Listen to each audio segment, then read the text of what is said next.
What is up, YouTube? This is your girl Jessica Catherine, and I'm coming to you guys with another video. This video is an in response video to African Hair God's video that he posted like yesterday. It's about growing out TWAs, single strand knots, and how to moisturize hair.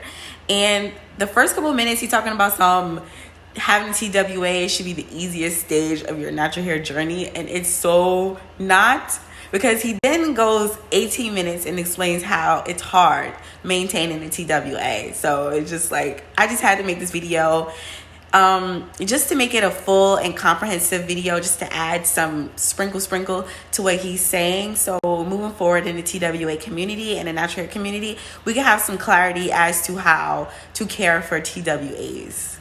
You know, take a little bit of knowledge from him, take a little bit of knowledge from me, and Now, at first, he started the video off saying, like, growing out TWA should be the easiest part of your hair journey because you only got like 2 snaps of hair, right? Maintaining TWAs is not hard. What is so difficult about caring for a TWA? Honestly, nothing. That first year that you rock your TWA should be the simplest, easiest phase in your whole hair journey. I will come here to tell you guys he is very wrong, because growing out my TWA up into the stage where I can bun it was actually the hardest part of growing out my natural hair. So let's recap this video, shall we? Now, as far as styling goes, that's kind of relative because it depends on what type of style you're doing, and of course what you have. And like, say you're doing 2-strand twists or doing a twist out or something. If you're doing individual 2 strands, yeah, you're gonna have to do the twist smaller, so it's gonna take longer to get it all over your head. But if your hair was longer, then you could do them larger and just fluff it out a bit more. So yeah, give and take. All right, so that's problem number 1. You're gonna have the issue styling your hair. I would suggest you get braids. If you don't like weaves, I would suggest corn rollouts instead of the twist outs, because the twist outs, like he said, you're gonna have to do a whole bunch of small twist outs in order for you to get definition, and nobody got time for that. I mean, if you have time for that, most people, I have time for that, but a lot of people don't have time for that. So I would suggest you just get you some box braids, get you some cute box braids, kinky twists, Senegalese twists. Go to the Africans, let them hook your stuff up, because they catch your hair at the TWA stage. They caught my hair around 2 months, 3 months. And by that time, 2 or 3 months, your little short haircut that you had is not cute. It's growing out and you officially have a TWA. So I would suggest you go to Africans and get your hair braided, and continuously get your hair braided, period. When he's talking about easy TWA stage, he's talking about people who have a curl pattern. He's talking about people who can just get up and do those wash and goes. But see, I was never a wash and go kind of girl when I had a TWA, so that don't work. That's not gonna work, because first of all, when you do your twist outs, the first day it might be cute after you let it dry, but the second day, the third day, that's when things get a little shaky, because your hair starts to lose moisture. Your hair starts to get crunchy. Your hair starts to get matted. You start to lose that definition you have from the twist out or braid out. Shit get real. It gets real with TWA, so it's not easy. Naman, what are you talking about? Talking about it's easy and then go into a list of problems. I can't. Now, what are the biggest issues? Easy and TWA just don't sit right with me. TWA. So I encounter a couple of things. The first thing I encounter with people experiencing issues is mechanical damage. This includes excessive brushing, Problem number 2. Styling, and excessive cutting. Yeah, there's some people who are just really scissor happy and they feel like they have to cut their hair, or their hair is just constantly damaged. And so, while that doesn't constitute as damage, I do find that for a lot of people it's a hindrance with them growing out their hair and retaining length. But hey, Isn't that funny? So what does all this mechanical damage lead to? Well, it leads to split ends, which is also known as trichoptilosis, and it also leads to single strand knots, or it can lead to single strand knots, which the scientific term for that is trichondinosis. We don't care the mind. And it can lead to breakage, which is really the biggest issue that I encounter with people growing out their TWAs. You don't want to experience issues like breakage and split ends early on, because these things can take time to rectify and fix. And it sets you back time and length. You kind of want to go into your hair journey on a great foundation. All right, you natural. You just went natural, right? You cut your hair. You made a decision. You decided, I'm going to get the TWA. I'm going natural. I don't think nobody has any intentions when they first go natural to immediately start putting weave in their hair. Yeah, you want to enjoy being natural. You want to be the natural you, right? So what do? You go to YouTube, you find out how to take care, what styles to do. Now we worried about styles. We got through the haircut. We made a decision. We talking about styles. What do people tell you to do? They tell you to do twist outs, braid outs, cornrow outs, which I think will be very helpful. We're going to talk about that in a second. But they tell you to do all these outs, right? So doing all these sets and using a comb, mind you, every 3 days, because you have to moisturize your hair every 3 days. So your hair schedule being a TWA natural would be doing a twist out or braid out every 3 days. Mind you, by the third day, your hair is going to start looking busted. It's going to be matted on one of the sides that you sleep on. It's going to be messed up. The top of your hair might still look cute, but the sides is going to be jacked. The back might be jacked. So at this point, you probably got like a little high top thing going on with your TWA. I've been here. The high top thing, TWA is cute, but my whole thing is every 3 days, you're going to be manipulating your hair. So it is hard to keep your hair stretched when you have a TWA, when you're manipulating your hair after you just moisturized it. I would suggest you to use heavy conditioners to weigh your hair down. Therefore, when you rinse the conditioner out, your hair is still stretched. I advise you to stretch your hair to the back. Make sure you use a lot of conditioner to make sure your hair stays stretched back. And just keep your hair stretched. Just keep your hair flat to the back, stretched while you're conditioning your hair. When you condition it and you're using that final set with that water, you need to keep your hair stretched, flat to your head and back. The damage really just starts when your hair is wet if you don't keep it stretched, because your hair will start to curl onto itself. So if your hair is curling onto itself and you leave it that way wet, it's gonna just set you up for a longer detangling process. So keeping your hair stretched at all times prevents you to have a rigorous detangling process, because the rigorous detangling process is going to lead to split ends. The harder it is to detangle your hair, the more you're going to get those single strand knots and those split ends. And that's just period. Keep your hair stretched at all times, whether it's short, whether it's long. That is the key to maintaining healthy hair. It's keeping your hair stretched. And the hard part when you have a TWA is keeping your hair stretched, because it's short. You can't put it in a bun. You can't put it in a ponytail. You can't hold it. Keeping your hair detangled starts in the shower. Just try to keep your hair detangled the whole way through. Try to keep your hair stretched the whole way through. And that's the key. I get a lot of questions regarding single strand knots, so I did want to just take a moment to address some of those. So I did do some research, and I did come across some studies where research was done on trichondinosis, or single strand knots, also known as fairy knots, the little nose that you get on a single strand of hair.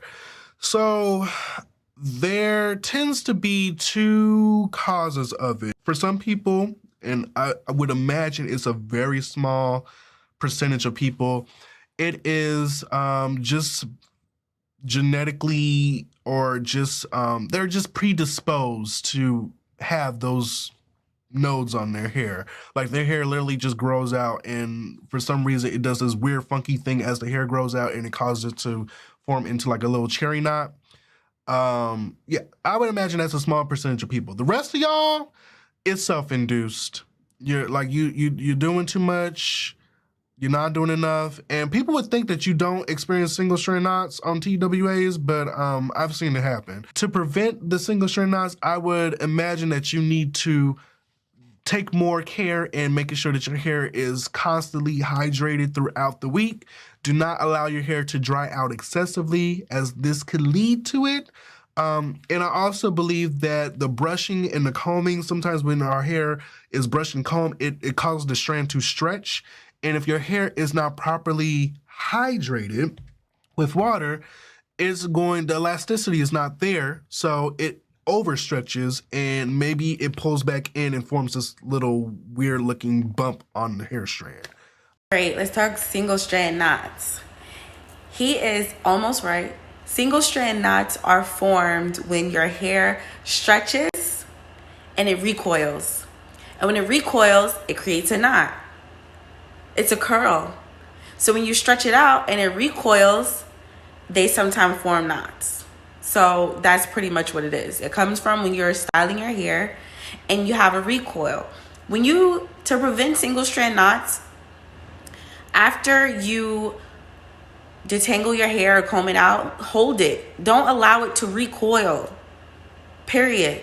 And that's how you prevent single strand knots. Don't allow your hair to recoil just freely. Just like it doesn't make sense. Just don't allow your hair to do it. This all ties back into keeping your hair stretched at all times. If you allow your hair to recoil, that is not a stretch. After you brush your hair, you hold it. You don't just brush your hair and let it recoil. Brush your hair and let it recoil. That is creating an environment for single strand knots, especially when your hair is short. The recoil is going to be closer, so your hair is going to form a knot. It's not always going to form a curl. Some of them form knots. So there you go. That's how to prevent single strand knots. Keep your hair stretched at all times. When you're brushing your hair, hold it to keep it stretched. Don't allow your hair to recoil freely. And you will prevent or lessen single strand knots. It's science. Well, the second issue that a lot of people encounter, which this kind of ties into what we just talked about, is lack of moisture. So a lot of people just are not moisturizing their hair often enough, or they are overcompensating what they perceive to be dryness as texture, and they are smothering their hair with gunk and gel and edge control and oil and butter and everything else except what it needs, which is water. So if we're going to talk about hydrating, I want to expand the concept of hydrating. So we all know, basically with hydrating, with moisturizing. When we talk about moisturizing hair, we're talking about introducing water to the hair and then applying oil to create this layer to help hold the water to the hair longer. So when we talk about moisturizing, there's actually two steps, which I just broke down. You have the hydrating, which is introducing water or applying products and ingredients that have water binding properties to it, meaning, like, for instance, humectants. Let me tell y'all something.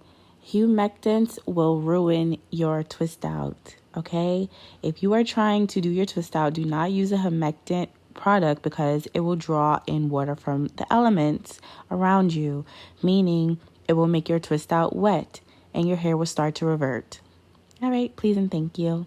Which attract and draw moisture from the atmosphere and hold it to whatever surface it's applied on.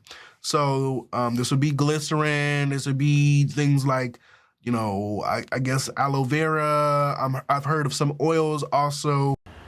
So I went to cosmetology school. So this jargon, we like to call this jargon. Hydration, moisturization, kind of jargon. But like he said, moisturization encompasses hydration. You have to hydrate your hair first with water. And then the moisturizing process is locking in that hydration. So moisturization is locking in hydration.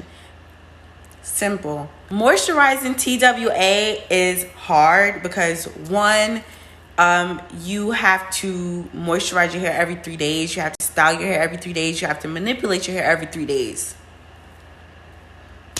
Some people don't have that kind of time. So that's probably the thing that people have an issue with.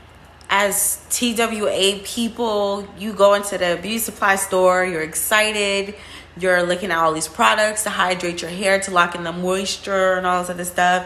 You're looking at all these expensive things. Me personally, The best thing that works for me, since you only have a 3-day span to hold this style before your hair gets crunchy, is to use shea butter and water. Or the wax. I really love the Jamaican mango and lime, the firm wax. If you use that wax, it's so good. It's so good. That wax is amazing.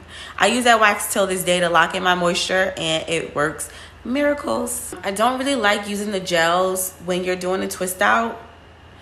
Like, first of all, doing twist outs and braid outs is optional. I would suggest you to go to the Africans and get your hair box braided. Kinky twist, whatever, every 2 months, get your hair braided. If you can't afford it, get some cornrows, braid your hair when you have a TWA. But if you want to go the braid out method, I wouldn't suggest you use any gels, because after you do your takedown, it's going to require you to have manipulation. And if your hair is hard and crunchy and gelled, you try to manipulate it, that can cause breakage, and it's going to be crunchy. And also, a lot of people have like issues with the flaking. It's just a lot of issues with the gels. So it's just like, I would suggest getting a wax. I've been following her for so long. Condition the hair. Okay, put that on, and what you took Keep off. your hair stretched. And at that point, after you shampoo the condition and towel dry your hair, keep your hair stretched. Don't towel dry it all crazy. We literally just went through 2 processes where our hair was completely saturated with water. Okay. And now that our hair is towel dried, all of the excess water that our hair cannot hold is now released, and all that's left is the water that's in the hair that's meant to be there. Right. So what you do next is everything that you do after the fact is moisturizing. You're literally layering on moisturizers, leave-ins, products, gels, things that are I don't use leave-ins or gels. Slow the rate of I just evaporation need of one. moisture out of that hair. Okay. And that's it. That's it. That's but you got to keep your hair stretched. It's not hard. Because if you ain't keeping your hair stretched, all that moisturization, you're going to be moisturizing 2 strands of hair. Anti-oils. Some of y'all love the oils. It don't matter what moisturizer you use. Yeah, whatever works for you, boo. As long as you use something to moisturize, okay? Exactly. I'm not going to tell you what to use or how to use it. Just make sure you use it properly. Right. Also, I don't know why. Don't be afraid of all shedding. Some shedding you need to be afraid of. But shedding is a natural part of the hair growth cycle. Sometimes. If you didn't know. You actually want your hair to shed. Like, maybe not excessively. No, you definitely don't. If it's excessive, then yeah, it's a problem. Right, because I hair be thick. It can shed. You don't need to yeah, I hair be thick. Shedding. You don't need to prevent shedding. It's fine. It's meant to happen. You need to monitor your shedding. It's just kind of strange. Like, our skin sheds every. Let's talk about shedding in your TWA, in your hair in general. Shedding, just like anything that comes out of your body or off of your body, you need to monitor. You need to monitor your pee. You need to monitor your poop. You need to monitor your shedding, your hair shedding, your skin shedding. You need to monitor anything that falls off your body. Not saying you have to prevent it, because it's going to happen, but you need to monitor it. When your hair is shedding, you need to shed in long, complete strands. If you're shedding in broken off pieces, your hair is breaking. It's not shedding. You need to monitor your shedding to decipher whether you are shedding or breaking your hair. When you shed, your hair should shed in complete strands. Your root, you should probably even have a little bulb on. For me, with my TWA, I had no issue with shampooing and conditioning my hair on a 3-time-per-week basis. I would literally shampoo, apply conditioner. Okay, easy style. Okay, Mr. Curl Pattern. My hair from the front to the back, just comb through the conditioner, and it was fine. Once my hair started, when you comb your hair from the front to the back, leave it flush to your head so it stays stretched. Comb it through, and it would get caught. It would pull. I would get more. Yeah, because you got to do it from the ends first. It starts from the back. In layers. You can't just take it from the front and rake it through to the back. Was too much. You know that. You start from the ends in the back. Because why? We know shorter hair is stronger than longer hair. It's just less recoil. Just making sure you're listening. So, the more recoil, the more you're prone to damage. My routine and not shampoo my hair as often, because the whole shampooing and conditioning and detangling started to be a. Yeah, but that's how you moisturize your hair. You have to add water. Everybody gets stressed about that. That's why TWAs is not easy. Minimize the amount that I was detangling my hair. Exactly. So that I wouldn't cause mechanical damage. Okay. That's why you get braids. A lot of people tend to try get to the braids. lift with their TWAs and pick it out. If you're not about that hair life, get the braids. And get a full voluminous afro because we want to see our length. Don't do that. I mean, you can do whatever you want. You can do whatever you want. You can't pick it out because you got that hard ass gel in your hair, and it's you can't pick through gel. That's the thing I'm talking about. Don't use that gel. Excessive breakage. A lot of people say they get a lot of breakage. You wanna fluff and puff your hair out, and you got gel in it. How that work? And you got that gel stopping you, and popping your hair and breaking it and cracking. Your hair is just meant to shrink. Maybe your hair is just meant to be flat. No, nobody want no high top fade. You don't have to have big. I don't want no high top TWA. You know, some people's hair, they wake up and their hair is just big and voluminous. Well, when you got a TWA, you're gonna wake up to a high top fade. Shrinkage is a part of you gonna wake up to a flat top. Being natural. It's a part of having a curl pattern. Nah, we ain't going out like that with no flat top. Vilify shrinkage. And then when we don't have the shrinkage, then it's like, oh my God, I'm losing my mind. I need to cut my hair because I love African hair, guy. Like, honestly. So, this is all fun for me, but I just wanted to make this a comprehensive and full video as far as TWAs are concerned. It's not easy. The man just went down a good 18 minutes of why having a TWA is hard. And he even said himself he had issues once his hair got towards a certain point. When your hair is not in a bunning stage, it's going to be hard for you to keep your hair stretched. Because when your hair is in a bunning stage, even when you're showering your hair after you condition your hair, you can keep your hair stretched because you can put it in a bun. You can put it in a ponytail. Your hair is stretched all through the process. But if you can't do that, if you have a TWA, you need to leave your hair stretched by leaving your hair flush to your head after you condition it. When you're towel drying your hair, don't go crazy. Keep it flush to your head until you are able to stretch it further. It's simple. As the saying goes, take the meat and spit out the bones. So this concludes my video. I hope you liked it. If you like it, actually like it. If you dislike it, dislike it. Interact. Comment below what you think about what I said, what you think about what he said. Don't forget to subscribe to my channel. I put out videos every week. Yeah, that's it. Bye, guys.